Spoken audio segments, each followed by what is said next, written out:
Olá, tudo bem? Que alegria estar aqui novamente. Você desse lado, eu desse lado. Hoje eu trouxe um vídeo com o início de um assunto muito importante. Você está aqui, com certeza você tem muito interesse nesse tema.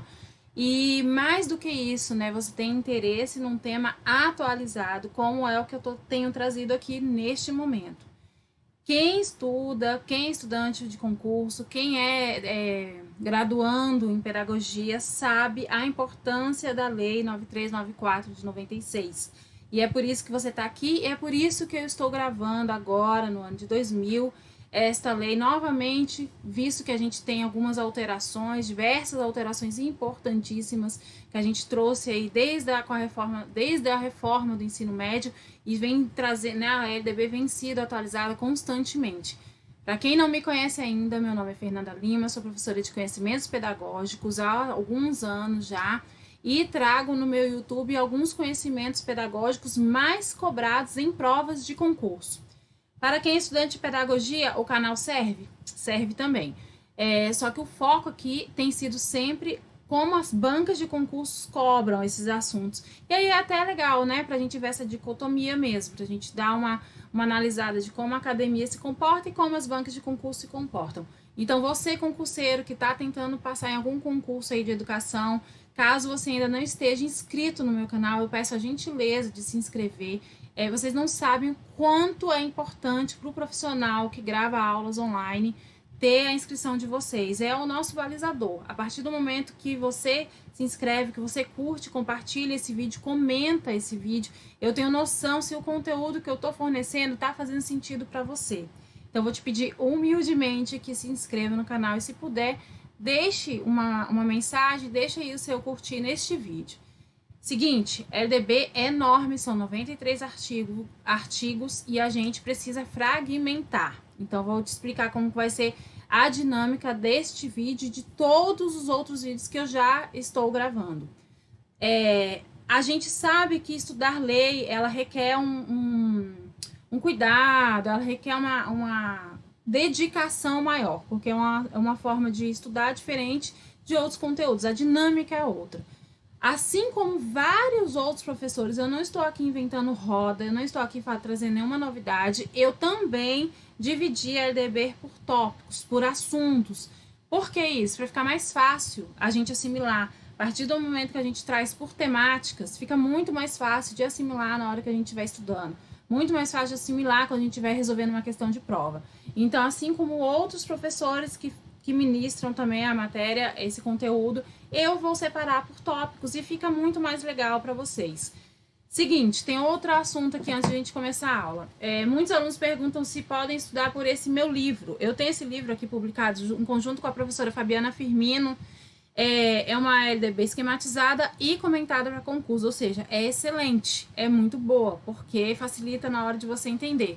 Só que ela está desatualizada. A gente publicou esse livro em 2015, então o que a gente sugere? Que você tiver LDB, tiver esse livro, que você estude, mas fazendo o comparativo com o ano de 2020. Então, estou gravando agora, você pode estudar por ela, mas aí você já vai riscando o que tiver desatualizado. Estudar apenas por ela eu não recomendo, ok? Então é isso.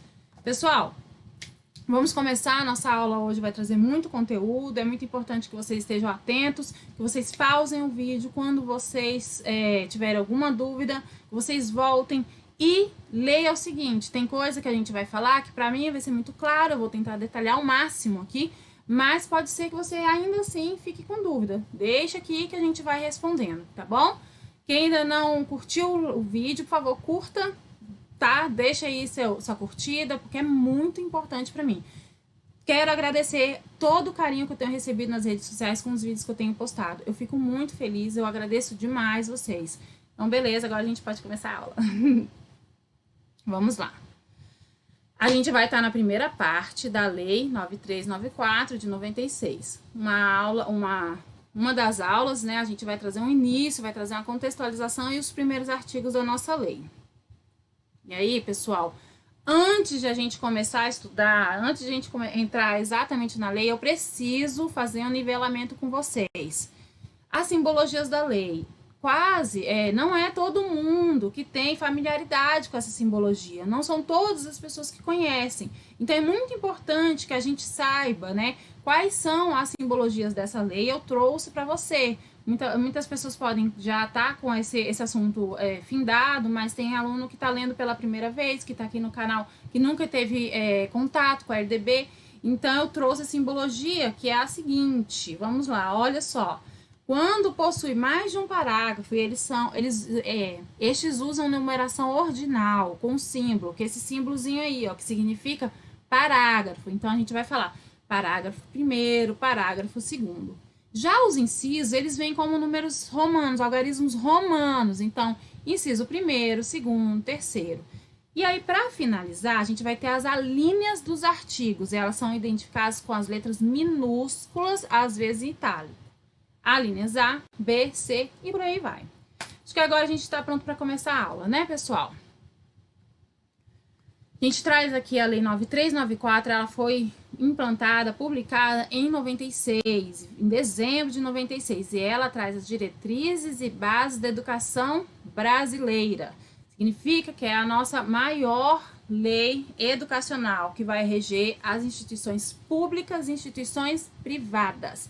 É a nossa principal lei. A partir da LDB, a gente vai ter o desdobramento de BNCC, de parâmetros curriculares, de diretrizes, vários outros documentos. A LDB, ela é a nossa mãe, a lei máxima da educação brasileira. E várias questões de prova abordam como se a LDB se encarregasse apenas das instituições públicas, o que não é verdade. Ela atende tanto às instituições públicas quanto às instituições privadas. Então, continuando, o artigo 1º vai trazer que a educação ela abrange os processos formativos que se desenvolvem na vida familiar, na convivência humana, no trabalho, nas instituições de ensino e pesquisa, nos movimentos sociais e organizações da sociedade civil e nas manifestações culturais. O que acontece? Aí já o parágrafo 1º vai falar que esta lei disciplina a educação escolar, que se desenvolve predominantemente por meio do ensino em instituições próprias. A educação escolar deverá vincular-se ao mundo do trabalho e à prática social. E aí a gente vai falar um pouquinho sobre a educação, os fins da educação nacional. A educação é dever da família e do Estado, inspirada nos princípios de liberdade, nos ideais de solidariedade humana, tem por finalidade o pleno desenvolvimento do educando, seu preparo para o exercício da cidadania e sua qualificação para o trabalho. Pessoal, seguinte, a gente tem a educação num aspecto amplo, né, de uma forma ampla. A educação, ela vai ocorrer dentro e fora dos ambientes escolares. A LDB não manda, a LDB não tem alçada sobre a educação geral. O que a LDB prevê, ela vai disciplinar sobre a educação escolar, e isso vai acontecer predominantemente em instituições de ensino. Isso cai bastante em prova, ainda cai bastante em prova. As bancas tendem a induzir o candidato a achar que a LDB ela vai disciplinar sobre a educação. E aí, quando fala isso, quando a questão traz dessa forma, a questão vai estar errada.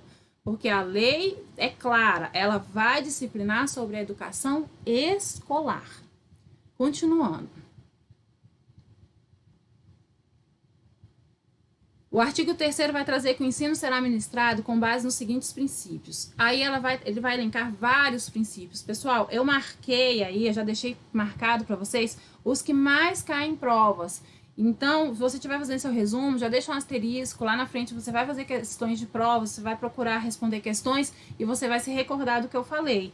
Mas vamos lá, sobre o artigo 3º, os princípios de igualdade de condições para acesso e permanência na escola, liberdade de aprender, ensinar, pesquisar e divulgar a cultura, o pensamento, a arte e o saber, pluralismo de ideias e de concepções pedagógicas, respeito à liberdade e apreço à tolerância, coexistência de instituições públicas e privadas de ensino. Olha só quantos princípios do ensino vai ser ministrado. Gratuidade do ensino público em estabelecimentos oficiais. Dessa página aqui, gente, a liberdade de aprender, ensinar, pesquisar e a gratuidade de ensino público, elas disparadas, elas têm caído em prova.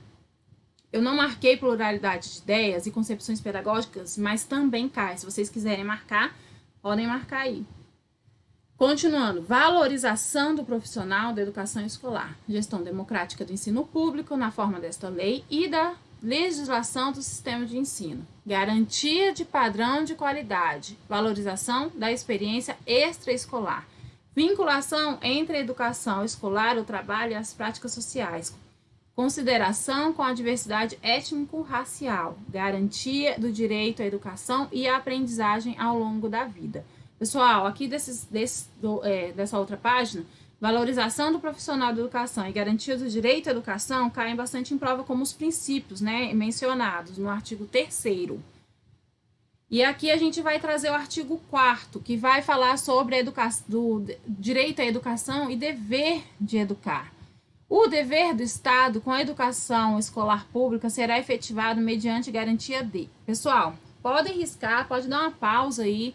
O artigo 4º é um dos que mais são cobrados, um dos que mais é cobrado nos concursos públicos, um dos mais cobrados de todas as provas de educação, refere-se ao artigo 4º. E aí a gente vai trazer um pouquinho de como funciona a educação básica. A educação básica hoje, vou voltar aqui, vou vir aqui para a tela. A educação básica hoje, ela é obrigatória dos 4 aos 17 anos. Então, o que você tem que saber? Que nesta faixa etária, o Estado é obrigado a oferecer e, em contrapartida, a família é obrigada a matricular. O que as provas de concurso costumam fazer? Mudar a idade, né? Trazer uma troca de idade aí. Dos 6 aos 18, dos 6 aos 17, dos 5 aos 16, eles fazem alguma troca. Então, é importante que você saiba que hoje a gente teve uma alteração em 2013 que alterou essa idade, né, para ingresso na escola. Antes era aos 6 anos, a obrigatoriedade iniciava-se aos 6 anos. Hoje é aos 4 anos. E ainda, desde 2013, que foi quando trouxe a mudança, até hoje a gente vê provas de concurso cobrando isso. E eu vejo alunos errando, que é o pior. Então, fiquem atentos. A obrigatoriedade da educação escolar pública, ela é efetivada dos 4 aos 17 anos. E aí a gente vai detalhar um pouquinho mais lá. Educação básica, que ela é obrigatória e gratuita dos 4 aos 17 anos de idade, ela é organizada da seguinte forma. Pessoal, podem anotar isso aí. Ela é organizada em pré-escola, ensino fundamental, ensino médio. Trazendo que a educação infantil gratuita às crianças de 5 anos de idade, de até 5 anos de idade. A educação infantil, ela vai abranger as crianças até os 5 anos de idade. A partir dos 6 já entra no ensino fundamental.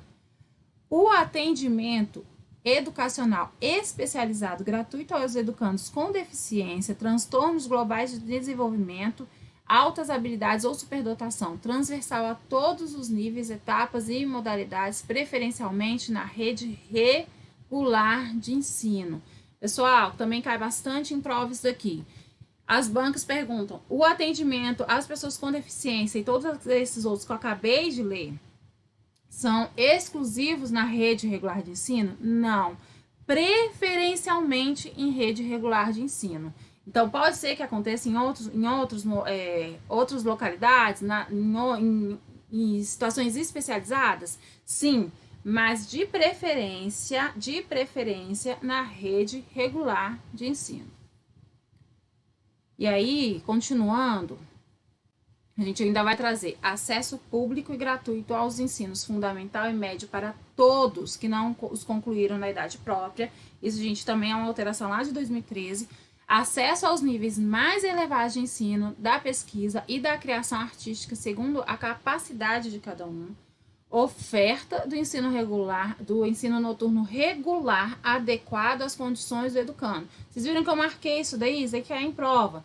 Quando a gente fala ensino regular noturno, adequado às condições do educando, é entender, vou voltar aqui, é entender que o educando do noturno, ele tem particularidades. Geralmente é uma pessoa que trabalha, geralmente é uma pessoa mais velha, que está fora da faixa etária normal para a educação regular, para o ensino regular. Então, as escolas, quando ofertam o ensino regular noturno, elas têm que estar atentas na formatação dos seus planejamentos a essa clientela. A gente não pode desenvolver projetos e planos para educação, para ensino noturno, o que a gente chama de EJA, né, que geralmente a EJA pode ser ofertada diurno, sim, mas de preferência que seja no ensino regular noturno, porque normalmente ele vai atender pessoas que trabalham o dia todo, ou que trabalham num período, né, do dia. Então, é que seja adequado, que atenda às expectativas e às especificidades desse público. Vamos lá, continuar. E aí, oferta de educação escolar regular para jovens e adultos, com características e modalidades adequadas às suas necessidades e disponibilidades. Foi o que eu acabei de falar. Garantindo-se aos que forem trabalhadores as condições de acesso e permanência na escola. Falamos isso agora. Atendimento ao educando em todas as etapas da educação básica, por meio de programas suplementares de material didático escolar, transporte, alimentação e assistência à saúde. Observem que esse atendimento e essa oferta desses materiais suplementares estão previstos os materiais estão previstos, a entrega, a oferta, o oferecimento desses materiais está previsto na LDB. Então, quando às vezes alguns governadores, alguns prefeitos, eles usam isso como barganha de voto, por exemplo. Eles fazem propaganda quando eles vão entregar material escolar para as crianças. E eles não fazem nada mais do que a mera obrigação de fazer, porque está previsto na nossa LDB, assim como vai estar previsto na Constituição. Então, é muito importante a gente entender isso, a gente saber, até mesmo para a gente conseguir cobrar nossos direitos. Se a gente está em sala de aula, se eu tô como gestor numa escola, eu saber que é obrigado, que a lei nos obriga o Estado a fornecer essa suplementação, fica mais fácil até mesmo de cobrar, né, os nossos governantes e etc e tal. E aqui, continuando, padrões mínimos de qualidade de ensino, definidos como a variedade e quantidade mínimas por aluno de insumos indispensáveis ao desenvolvimento no processo de ensino-aprendizagem. Vaga na escola pública de educação infantil ou de ensino fundamental mais próxima de sua residência a toda criança a partir do dia em que ela completar 4 anos de idade. Pessoal, que também cai bastante em prova. Porque as provas costumam falar que é obrigado que se ofereça vaga para a criança a partir dos 4 anos, mas não menciona que tem que ser na escola próxima. Geralmente fala, em alguma escola, a não sei quantos raios da sua residência, oferece a vaga para a criança, independente da distância da sua residência. Tudo isso vai trazer erro na questão.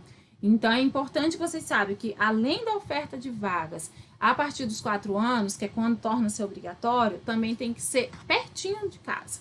Porque, por motivos bem óbvios mesmo, de comodidade, de facilidades. Então, quando a banca cobrar a questão, falando que é longe, que pode ser longe da residência, independente da distância, tudo isso vai trazer erro à questão, tá?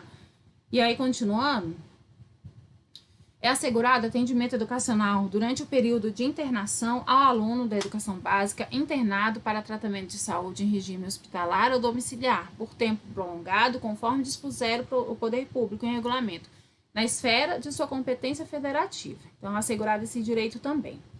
E aí a gente vai trazer o artigo 5º. O acesso à educação básica obrigatória é um direito público subjetivo, podendo qualquer cidadão, grupo de cidadãos, associação comunitária, organização sindical, entidade de classe ou outra, legalmente constituída, e ainda o Ministério Público acionar o poder público para exigi-lo. Significa que qualquer pessoa, caso não esteja sendo ofertada vaga de acordo com os critérios da lei, qualquer pessoa pode acionar o poder para exigir essa oferta. E aí, continuando, o poder público, na esfera da sua competência, deverá recensear anualmente as crianças e adolescentes em idade escolar, bem como jovens e adultos que não concluíram a educação básica, fazer chamadas públicas, zelar junto aos pais responsáveis pela frequência. É importante a gente saber isso, gente, que os pais eles têm a obrigação de matricular as crianças e têm a obrigação ainda de manter a assiduidade. Caso contrário, a gente tem os órgãos públicos, o poder público, ele pode intervir nessa família para fazer com que essa criança tenha o direito assegurado de ir à escola, de permanecer na escola. E aí, nesse caso, a escola ela traz uma parceria, ela vai acionar os conselhos tutelares, primeiro ela vai averiguar com os pais o que está acontecendo. Acontece às vezes quando a criança falta 3, 4 vezes e os pais não apresentam a justificativa da escola ligar. A escola liga para os pais e fala: olá, aqui é da escola do seu filho, ou a gente quer saber o que está faltando. A partir dessa informação, a escola já pode acionar o poder público para que faça valer o direito da criança de ingressar à escola e de permanecer na escola. Então, os pais, eles têm uma responsabilidade grande, não é só de matricular, ele tem que zelar pela frequência também e assiduidade do aluno. Então, vamos lá, continuando. E aí, em todas as esferas administrativas, o poder público assegurará, em primeiro lugar, o acesso ao ensino obrigatório, nos termos desse artigo, contemplando em seguida os demais níveis e modalidades de ensino conforme as prioridades. Então, beleza, a gente sabe que a gente tem dos 4 aos 17 é obrigatório. Então, o Estado foca nisso. À medida que a gente vai alcançando isso, ele vai trazendo mais ofertas, né, para que mais pessoas possam ser contempladas. E aqui ainda vai trazer que é dever dos pais ou responsáveis efetuar a matrícula das crianças na educação básica a partir dos 4 anos de idade, que foi o que a gente acabou de falar. Se por um lado, o Estado é obrigado a ofertar, por outro lado, os pais são obrigados a matricular. Isso é muito importante, isso também cai bastante em prova. Continuando. O artigo 7 vai trazer algumas coisas bastante importantes também para a prova. O acesso é livre à iniciativa privada atendida às seguintes condições. Observe que a LDB agora vai tratar das iniciativas privadas. Cumprimento das normas gerais da educação nacional e do respectivo sistema de ensino. Aí, quando a gente fala isso, gente, normas gerais, a gente está falando da LDB, a gente está falando do quantitativo mínimo de dias letivos e máximos de horas, de mínimos e máximos de horas e de dias letivos, que a gente vai ver lá na frente na LDB. A gente está falando de calendário escolar, a gente está falando de acatar as diretrizes curriculares nacionais, os parâmetros, as bases nacionais curriculares. A gente está falando de todo um ordenamento educacional que as escolas particulares precisam seguir, independente da sua liberdade e autonomia de gestão. As instituições privadas de ensino, elas têm autonomia de gestão, a gente vai ver lá na frente, mas elas são obrigadas a seguir as normas educacionais, elas não podem ter normas próprias vinculadas à educação. Continuando. O cumprimento das normas gerais da educação e do respectivo sistema foi como acabei de ler. Autorização de funcionamento e avaliação de qualidade pelo poder público. Outro ponto muito, muito, muito, muito importante. Pessoal, isso aqui cai prova demais. As instituições de ensino, elas podem abrir, ela é livre, iniciativa privada, mas elas precisam de autorização para funcionar e elas precisam de avaliação da qualidade, ou seja, não pode abrir e deixar solto. O poder público, ele vai avaliar se a escola privada está atendendo aos princípios mínimos, às condições mínimas da educação. E aí, continuando. Ao aluno regularmente matriculado em instituições de ensino público ou privado de qualquer nível, é assegurado, no exercício da liberdade de consciência e de crença, o direito de, mediante prévio e motivado requerimento, ausentar-se de prova ou de aula marcada para dia em que, segundo os preceitos de sua religião, seja vedado o exercício de tais atividades, devendo-lhe atribuir a critério da instituição e sem custo para o aluno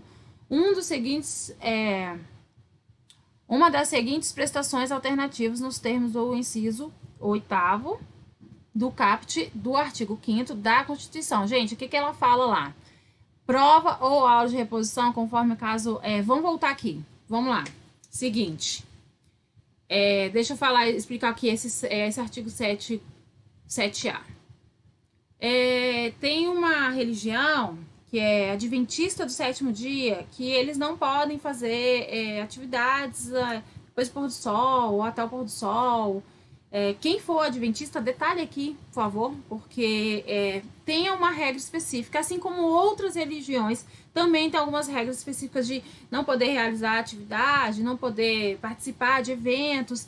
E o que é importante que a gente saiba, se existe essa particularidade voltada à religião, a criança, o aluno, o educando, ele tem direito a ser adequado, ele, né? Tem uma prova no dia que ele não pode ir à escola por causa da religião. A escola ela é obrigada a adequar essa necessidade. A gente vê isso em algumas provas de concurso, inclusive, que a pessoa tem direito de fazer em outro horário, desde que, né, seja controlado, supervisionado, e assim com a escola. E o mais importante, gente, não pode ter custo para aluno. Eu já vi uma situação em escola particular deles quererem cobrar por uma hora aula lá, porque o aluno não ia fazer a prova com todo mundo. E isso, se está garantido na lei, a escola não pode cobrar, não pode, seria, né, uma cobrança arbitrária. E aí, galerinha, vamos continuar lá, né, sobre o que ainda fala. Prova ou aula de reposição conforme o caso a ser realizada em data alternativa no turno de estudo do aluno ou em outro horário agendado com a sua anuência expressa. Exatamente isso que eu acabei de falar. O aluno é impossibilitado por causa da sua religião realizar a prova no horário, no dia tal, ele pode repor isso sem prejuízo. Trabalho escrito ou outras modalidades de atividade de pesquisa com tema, objetiva e data de entrega definidos pela instituição de ensino. Então, é importante que saiba que tem que haver essa adequação caso o aluno, né, tenha essa particularidade. E aí, beleza, vamos lá? A prestação alternativa deverá observar os parâmetros curriculares e o plano de aula do dia da ausência do aluno. Importante isso, tem que adequar para também não ficar ruim para a escola, né? O cumprimento das formas de prestação alternativa de que trata o artigo substituirá a obrigação original para todos os efeitos, inclusive regularização do registro da frequência. Então, significa que, a partir do momento que ele faz num outro horário, num outro turno, num outro dia, vai ser substituído a falta, vai ser substituída a obrigação que ele tinha antes, que não tinha sido realizado. As instituições de ensino implementarão progressivamente, no prazo de 2 anos, as providências e adaptações necessárias à adequação de seu funcionamento às medidas previstas nesse artigo. Aí, aqui, gente, a gente viu que esse parágrafo aqui, ele foi redigido em 2019. Então, as instituições, elas têm até o quê? 2021 para se adequarem. O disposto neste artigo não se aplica ao ensino militar, a que se refere o artigo 83 dessa lei, que a gente vai ver lá na frente, em outra aula. E aí, pessoal, hoje é isso, vem para cá. Hoje é isso, a gente trouxe essa introdução para que não fique tão cansativo, para que você entenda como vai ser a dinâmica das próximas aulas. Você vai riscando, você vai se situando, vai fazendo seus resumos. Como que eu sempre estudei LDB? Com fichamento mesmo. Ia colocando, ia marcando os principais e também fazia meus próprios mapas mentais. Eu tenho postado mapas mentais dessas aulas que eu tenho gravado aqui no YouTube, lá no meu Instagram e lá no meu Facebook. Para quê? Você pega a aula aqui, você já corre no Instagram, corre no Facebook, já dá um jeito de passar o mapa mental que eu deixei disponível lá nos seus estudos, que vai facilitar a sua vida. Estou tentando facilitar ao máximo a sua vida. Então, viu aqui a sua aula, dá um print, marca lá, me menciona no Instagram para eu saber que está surtindo efeito, que essas aulas estão alcançando pessoas. Eu tenho muita curiosidade de saber de qual estado brasileiro você é, a pessoa que está assistindo aí do outro lado. Eu fico muito feliz quando a pessoa fala, né? Quando o aluno fala, professor, eu sou de tal lugar, porque eu quero saber a abrangência que tem, né, das nossas aulas. Eu fico muito satisfeita. Para encerrar, eu agradeço demais o carinho de vocês, eu agradeço ter ficado até o final.